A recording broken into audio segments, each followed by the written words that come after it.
ایران امریکہ جنگ میں شدت آ گئی۔ خرم آباد، جسک، اہواز، بندر عباس، اقسیم پر فضائی حملے کیے گئے۔ اہواز کے قریب امریکی میزائل کے حملے میں 4 افراد شہید اور 5 زخمی ہو گئے۔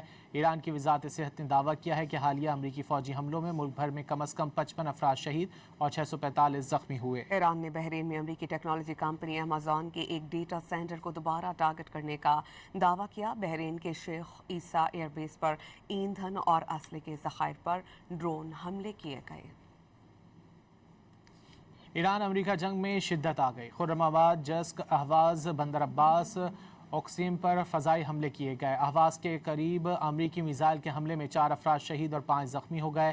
ایران کی وزارت صحت نے دعویٰ کیا ہے کہ حالیہ امریکی فوجی حملوں میں ملک بھر میں کم از کم 55 افراد شہید اور 645 زخمی ہوئے۔ ایران نے بحرین میں امریکی ٹیکنالوجی کمپنی امازون کے ایک ڈیٹا سینٹر کو دوبارہ ٹارگٹ کرنے کا دعویٰ کیا۔ بحرین کے شیخ عیسیٰ ایئر بیس پر ایندھن اور اسلحے کے ذخائر پر ڈرون حملے کیے گئے۔